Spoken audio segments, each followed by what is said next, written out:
नमस्कार विद्यार्थ्यांनो, आज आपल्याला इयत्ता 10वीचा भूगोल या विषयातील जे तिसरं प्रकरण जे आहे प्राकृतिक रचना व जलप्रणाली याविषयी आपल्याला माहिती बघायची आहे। पाठीमागं दुसरं प्रकरण आपण अभ्यासलेलं आहे। दुसऱ्या प्रकरणामध्ये भारत आणि ब्राझील या दोन्ही राष्ट्रांचे असणारं जे माहिती जे आहे स्थान, विस्तार, त्याचबरोबर त्यांची वैशिष्ट्ये याची माहिती आपण बघितलेली आहे। आणि आज आपण जे तिसरं प्रकरण जे आहे ते म्हणजे प्राकृतिक रचना व जलप्रणाली। आता प्राकृतिक रचना आणि जलप्रणाली या प्रकरणाचा अभ्यास करत असताना आपल्याला माहित आहे की प्रत्येक राष्ट्राला एक वैशिष्ट्यपूर्ण अशा पद्धतीची प्राकृतिक रचना लाभलेली असते आणि त्या राष्ट्राच्या विकासाला ती कारणीभूत असते। तशाच पद्धतीनं आज आपल्याला या ठिकाणी भारत आणि ब्राझील या दोन्ही राष्ट्रांची प्राकृतिक रचना या तिसऱ्या प्रकरणामध्ये आपल्याला अभ्यासायची आहे। अभ्यासत असताना आपल्याला या प्रकरणामध्ये पहिल्यांदा भारत आणि भारताची प्राकृतिक रचना काय आहे याचा सुरुवातीला आपल्याला अभ्यास करायचा आहे। तर मुलांनो, आपल्याला माहित आहे की आपला भारत हा आशिया खंडातील एक वैशिष्ट्यपूर्ण अशा पद्धतीचं राष्ट्र म्हणून ओळखलं जातं आणि या भारताला एक वेगळी प्राकृतिक रचना लाभलेली आहे। आणि या प्राकृतिक रचनेमध्ये त्याची माहिती आपल्याला बघत असताना तुमच्या पुढ्यात प्रत्येकाच्या पुस्तकं आहेच आणि त्या पुस्तकामध्ये भारत आणि ब्राझील या दोन्ही राष्ट्रांचा नकाशा जो आहे स्वाभाविक नकाशा दिलेला आहे। त्या नकाशाचं आपल्याला वाचन करायचं आहे आणि खाली दिलेल्या काही प्रश्नांची जी उत्तरे जी आहेत ती उत्तरं आपण या ठिकाणी काय करायची आहेत, शोधायची आहेत। आज आपल्याला या ठिकाणी भारताचा प्राकृतिक रचनेचा अभ्यास या ठिकाणी आपल्याला बघायचा आहे। आता या प्राकृतिक रचनेच्या संदर्भात बघत असताना आपल्या समोर पुस्तक आहे आणि त्या पुस्तकामध्ये भारताचा नकाशा दिलेला आहे। प्राकृतिक नकाशा जो आहे तो दिलेला आहे। आता या प्राकृतिक नकाशामध्ये त्याची काही उंचीनुसार सूची दिलेली आहे। तुमच्या लक्षात येईल वेगवेगळे कलर्स इथं आता बोर्डवरती नकाशा दाखवलेला आहे। या बोर्डवरती दाखवलेल्या नकाशामध्ये तुमच्या लक्षात येईल की हा जो नकाशा जो आहे तो भारताचा प्राकृतिक नकाशा म्हणून ओळखला जातो। तर हा भारताचा प्राकृतिक नकाशा आहे आणि या प्राकृतिक नकाशामध्ये समुद्र सपाटीपासूनची उंची जी आहे ती उंची वेगवेगळ्या कलर्स नुसार या ठिकाणी काय केलेली दिलेली आहे। आता या नकाशाखाली काही प्रश्न विचारलेले आहेत। त्या प्रश्नांच्या आधारे आपल्याला त्या नकाशावरील काही ठिकाणांचं निरीक्षण करायचं आहे आणि त्या आधारे प्रश्नांची उत्तरं द्यायची आहेत। त्यामध्ये पहिला प्रश्न आहे बघा, भारतातील 6000 मीटरपेक्षा जास्त उंच असलेला भाग कोणत्या दिशेस आहे? आता या ठिकाणी तुमच्या लक्षात येईल की जास्त उंची असणारे प्रदेश हे वरती दाखवलेले आहेत 6000 मीटर पासून वरती। आता हा कलर ज्या ठिकाणी आहे तो कोणत्या दिशेला आहे? उत्तर दिशेला आहे।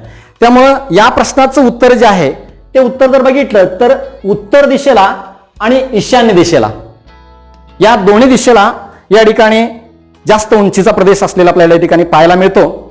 त्यानंतर दुसरा जो प्रश्न जो आहे तो म्हणजेच द्विकल्पावरील दक्षिण वाहिनी नदी शोधा, ती कोणत्या नदीच्या खोऱ्यात येते? आता द्विकल्प पठारी प्रदेश म्हटल्यानंतर हा प्रदेश या ठिकाणचा, या द्विकल्पीय पठारी प्रदेशामध्ये दक्षिण वाहिनी नदी जी आहे म्हणजे दक्षिणेकडे वाहत जाणारी इतर जी नदी जी आहे त्या नदींच्या मध्ये या ठिकाणी प्राणहिता। विद्यार्थ्यांनो, आपल्याला या नकाशावरती ज्या दिशा आहेत त्या दिशा अगोदर पहिल्यांदा माहीत करून घेऊया, कारण का आपल्या या नकाशाची दिशा आपल्याला माहीत असणं गरजेचं आहे। या ठिकाणी आपल्या नकाशासमोर जर असेल तर ही जी दिशा जी आहे ती पूर्व दिशा आहे, पश्चिम, उत्तर आणि दक्षिण। त्याचबरोबर या नकाशाच्या ज्या उपदिशा ज्या आहेत त्या दिशांच्या मध्ये ही आग्नेय, वायव्य नैऋत्य आणि ईशान्य अशा दिशा ज्या आहेत त्या दिशा या ठिकाणी आपल्याला पाहायला मिळतात.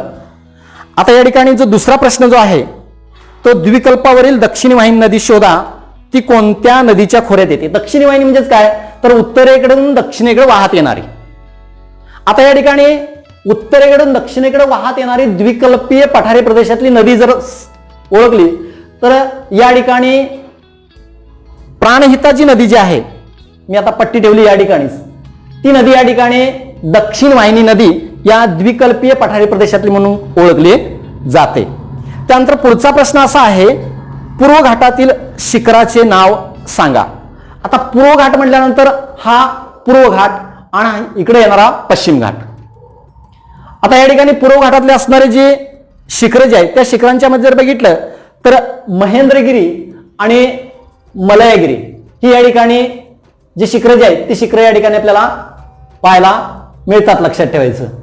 त्यानंतर पुढचा प्रश्न जो आहे तो ब्रह्मपुत्रेच्या सकल मैदानी प्रदेशाची सीमा कोणत्या पर्वतीय भागाने अंकित आहे.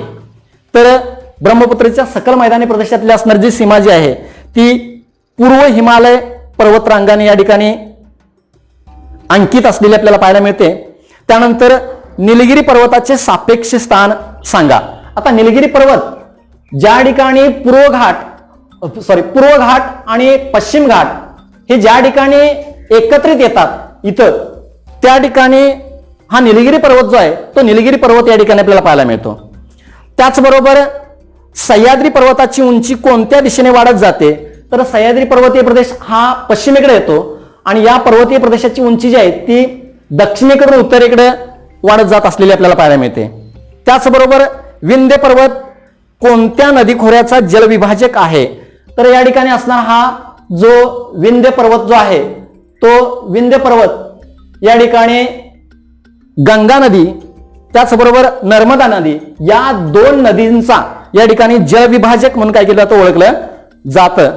तसेच अमेझॉन, त्यानंतर जर बघितलं तर ब्राझीलचा नकाशा आपल्याला बघायचा आहे विद्यार्थ्यांनो. त्यानंतर आपल्याला पुढचा जो प्राकृतिक नकाशा जो बघायचा आहे तो म्हणजेच ब्राझीलचा.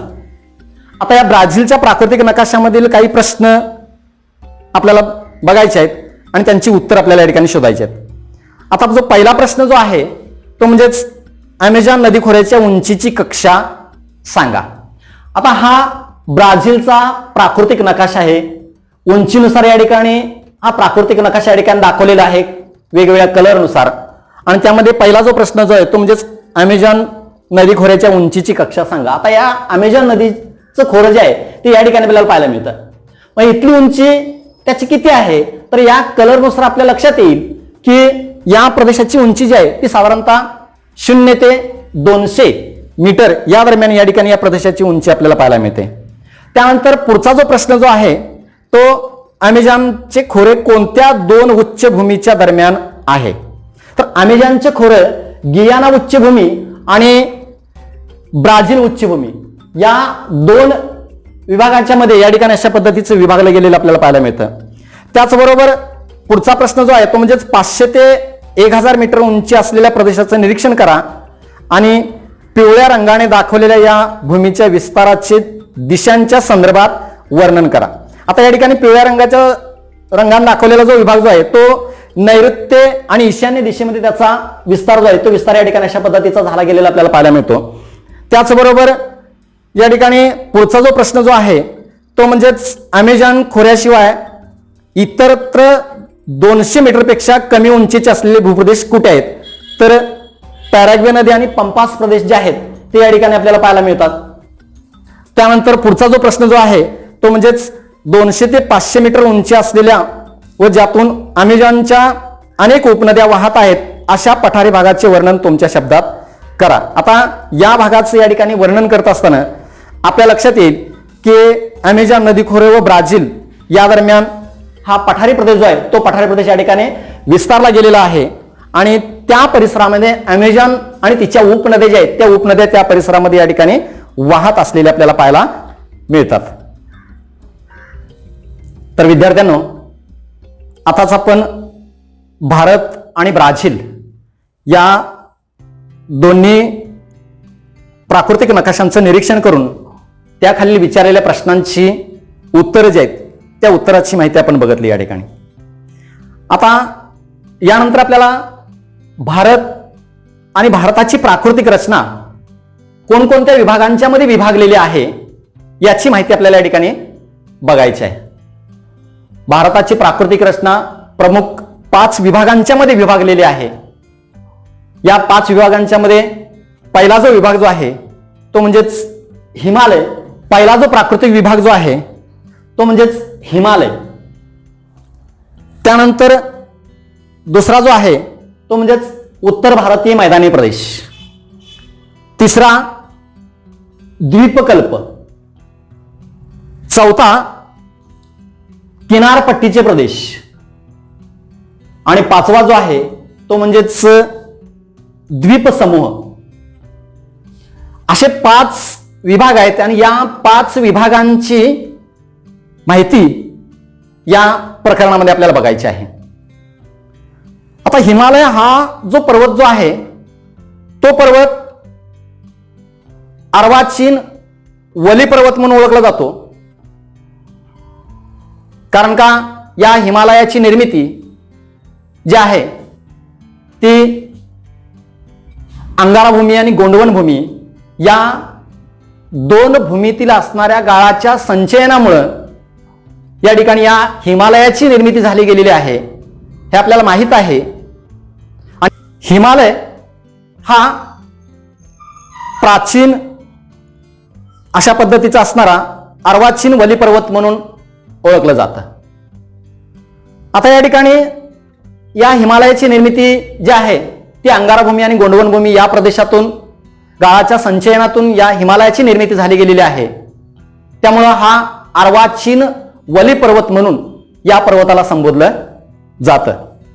आता या पर्वतीय प्रदेशाची विस्तार जो आहे तो जर बघितला तर या ताजिकिस्तान पासून पूर्वेकडे अशा पद्धतीनं हा हिमालय विस्तारला गेलेला आपल्याला पाहायला मिळतो. याचबरोबर या ठिकाणी हा जो हिमालय प्रदेश जो आहे तो एक जगातील सर्वोच्च पर्वत शिखर म्हणून ओळखलं जातं. या ठिकाणी या पर्वताची लांबी सुमारे 2500 किलोमीटर आणि रुंदी साधारणतः 150 ते 400 किलोमीटरच्या दरम्यान या हिमालयी पर्वतीय प्रदेशाची लांबी आणि रुंदी आपल्याला पाहायला मिळते. आता या ठिकाणी हा जो पर्वतीय प्रदेश जो आहे तो पर्वतीय प्रदेश आशिया खंडातील एक प्रमुख पर्वतरांग म्हणून देखील संबोधली जाते. आणि म्हणूनच या ठिकाणी हा हिमालय जो आहे त्या हिमालया संदर्भात आपल्याला या ठिकाणी माहिती बघायची आहे. या हिमालयाची माहिती बघत असताना त्याचे प्रमुख 4 विभाग केले जातात उंचीनुसार. त्या उंचीनुसार बघत असताना त्याचा जो पहिला विभाग जो आहे तो हिमालयाचा पायथ्याकडचा परिसर या ठिकाणी कमी उंचीचा असणारा प्रदेश तो शिवालिक टेकड्यांचा म्हणून ओळखला जातो.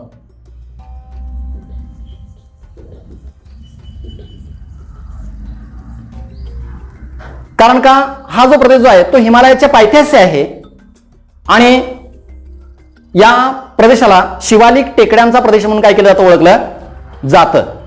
म्हणजे हिमालयाचा दक्षिणेकडचा भाग. त्यानंतर शिवालिक टेकड्याचा उत्तरेकडचा भाग जो आहे तो उत्तरेकडचा भाग या ठिकाणचा लघु हिमालय या नावाने ओळखलं जातं.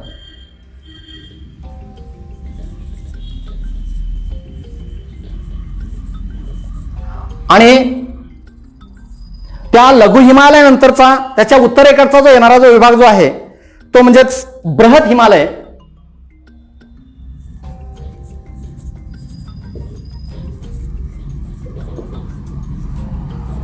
हा बृहत हिमालय या ठिकाणचा अत्युच्च पर्वत शिखर म्हणून ओळखलं जातं. यालाच हिमाद्री तो अत्युच्च शिखराचा प्रदेश की ज्याला बृहत हिमालय किंवा हिमाद्री या नावात संबोधलं जातं. त्याचबरोबर या हिमाद्रीच्या पलीकडे असणारा जो विभाग जो आहे तो म्हणजेच हिमालयाच्या पलीकडच्या रांगा.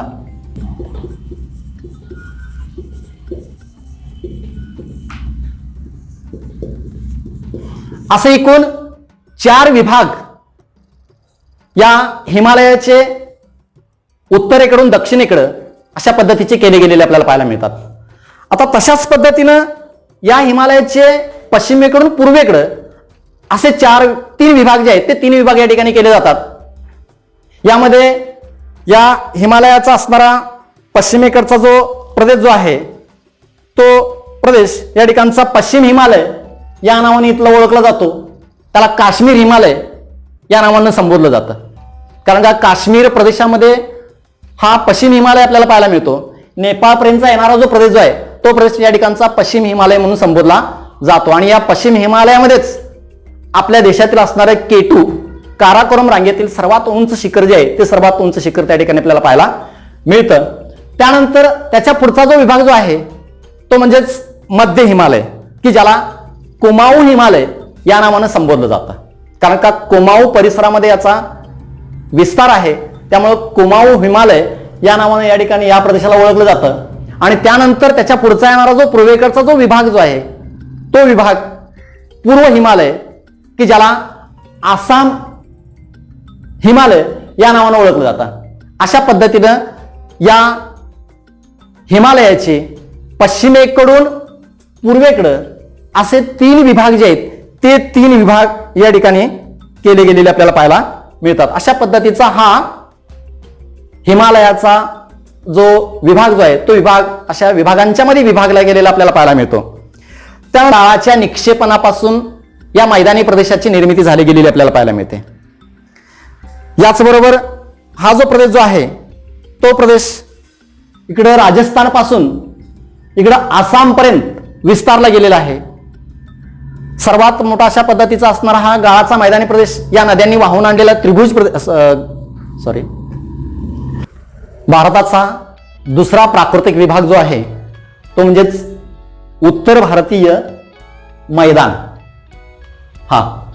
आता या उत्तर भारतीय मैदानी प्रदेशाची निर्मिती जी आहे ती निर्मिती नद्यांनी वाहून आणलेल्या गाळाच्या निक्षेपणापासून झाली गेलेली आपल्याला पाहायला मिळते. हिमालयाचा दक्षिणेकडचा भाग आणि द्विकल्पीय पठारी प्रदेशाचा उत्तरेकडचा भाग या दोन्हींच्या दरम्यान असणारा हा उत्तर भारतीय मैदानी प्रदेश म्हणून काय केलं जातं, संबोधलं जातं. विशेषतः या ठिकाणी हा जो प्रदेश जो आहे तो सकल सपाट मैदानी प्रदेश या ठिकाणी आपल्याला पाहायला मिळतो. अरवली पर्वताच्या पूर्वेकडील गंगा नदीचा खोऱ्याचा भाग, त्याचबरोबर अरवली पर्वत, दिल्ली डोंगररांग याचा पश्चिमेकडचा भाग, अशा 2 विभागांच्या मध्ये या ठिकाणी या प्रदेशाचा विभाग जो आहे तो विभाग एकंदरीत या ठिकाणी आपल्याला पाहायला मिळतो. याचबरोबर पश्चिम बंगालमध्ये त्याचा काही समावेश आहे. या ठिकाणी ब्रह्मपुत्रा नदी, त्याचबरोबर गंगा नदी या नदींना वाहून आणलेला हा जो प्रदेश आणि गाळानं निक्षेपित झालेला जो प्रदेश जो आहे तोही प्रदेश या ठिकाणी या उत्तर भारतीय मैदानी प्रदेशामध्ये त्याचा समावेश होतो. आता हा गंगा नदीनं वाहून आणलेला जो प्रदेश जो आहे तो प्रदेश या ठिकाणचा पश्चिम बंगालमधला जगातला सर्वात मोठा त्रिभुज प्रदेश म्हणून काय केलं जातं, ओळखलं जातं. या ठिकाणी त्या प्रदेशालाच सुंदरबन या नावानं संबोधलं जातं.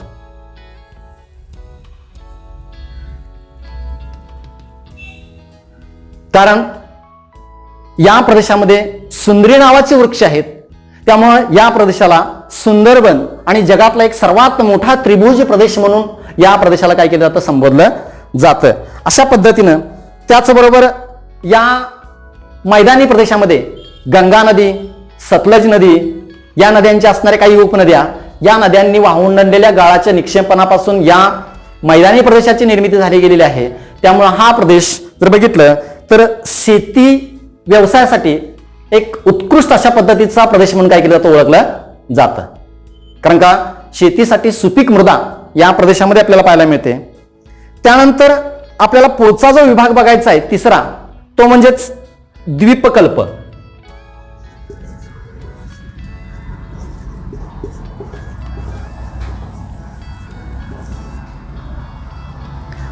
आता हा द्वीपकल्प प्रदेश जो आहे तो उत्तर भारतीय मैदानी प्रदेशाचा दक्षिणेकडच्या भागापासून खाली इकडं हिंदी महासागरला निमुळता होत गेलेला अशा पद्धतीचा हा द्वीपकल्प म्हणून भारताचा ओळखला जातो. आपल्या भारताच्या 5 प्राकृतिक विभागांच्या पैकी हा प्राकृतिक विभाग सर्वात मोठा प्राकृतिक विभाग म्हणून काय केलं जातं, ओळखलं जातं. कारण का हा जो प्रदेश जो आहे तो जुना आहे, अर्वाचीन आहे, जुना आहे.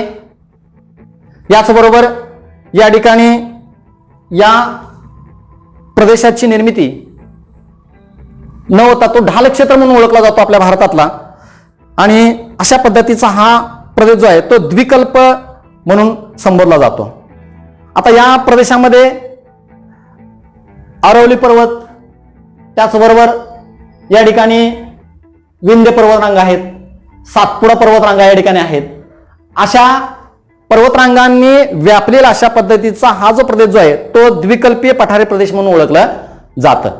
या द्विकल्पीय पठारी प्रदेशाच्या पूर्वेकडं या ठिकाणी पूर्व घाट, पश्चिमेकडं पश्चिम घाट आणि उत्तरेकडं अरवली पर्वत या सीमांतर्गत या द्विकल्पीय पठारी प्रदेशाची रचना जी आहे ती रचना या नकाशामध्ये आपल्याला या ठिकाणी पाहायला मिळते.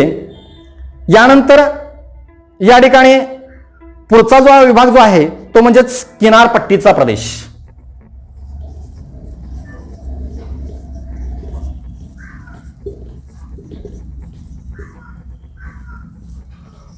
आता हा किनारपट्टीचा प्रदेश म्हणजेच काय, तर भारताच्या पूर्वेकडे असणारा पूर्व किनारपट्टीचा प्रदेश, भारताच्या पश्चिमेकडे असणारा पश्चिम किनारपट्टीचा प्रदेश, या दोन्हींचा समावेश या ठिकाणी किनारपट्टीच्या प्रदेशामध्ये समावेश केला गेलेला आपल्याला पाहायला मिळतो.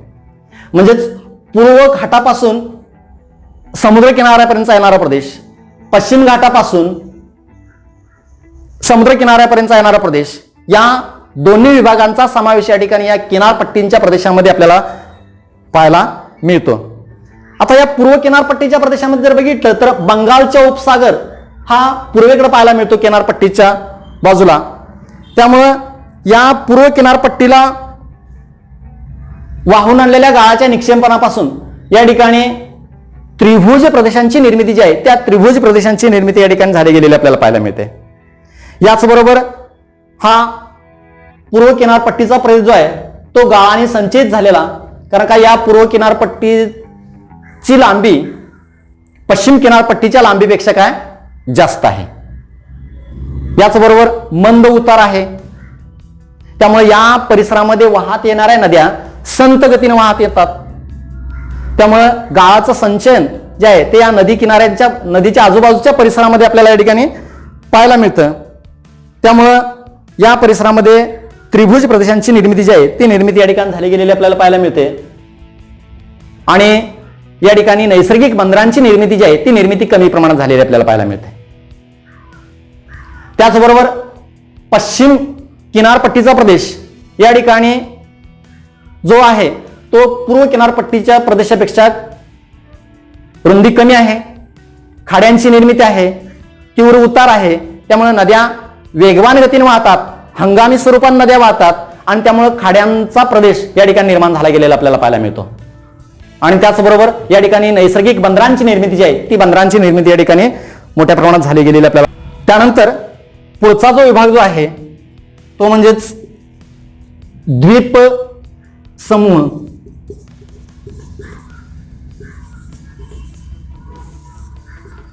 या द्वीप समूहामध्ये भारताच्या किनारपट्टीला असणारी काही बेटं, त्याचबरोबर बंगालचा उपसागर, अरबी समुद्र या ठिकाणी असणारी काही बेटं जी आहेत त्या बेटांचा समावेश या ठिकाणी आपल्याला पाहायला मिळतो. यामध्ये किनारपट्टीला असणारे बेटं जे आहेत त्या बेटांच्या मध्ये किनारी बेट या नावाने ओळखली जातात. अरबी समुद्रामध्ये असणारे बेट लक्षद्वीप बेट हे प्रवाळ कीटकांच्या पासून निर्माण झाले गेलेलं आहे. त्याचबरोबर बंगालच्या उपसागरामध्ये असणारे जे बेट जे आहे ते म्हणजेच अंदमान निकोबार बेट हे जागृत ज्वालामुखीचं केंद्र म्हणून बॅरन बेट हे या ठिकाणचं काय केलं जातं ओळखलं जातं. अशा पद्धतीनं या ठिकाणी आपल्या भारताचे एकूण 5 प्राकृतिक विभाग जे आहेत ते विभाग या ठिकाणी आपण बघितलेले आहेत. त्यामध्ये पहिला जो विभाग जो आहे तो म्हणजेच हिमालय, दुसरा उत्तर भारतीय मैदान, तिसरा द्वीपकल्प, चौथा किनारपट्टीचा प्रदेश आणि 5वा द्वीपसमूह. अशा 5 विभागांची माहिती आपण या ठिकाणी विद्यार्थी मित्र बघितलेली आहे. या अभ्यासलेल्या विभागावरती एक स्वाध्याय तुम्हाला थोडा देतोय मी. त्याच्यावरती प्रकरण पूर्णतः वाचायचं आणि त्यावर काही प्रश्न जे आहेत ते प्रश्न तुम्हाला सांगतोय.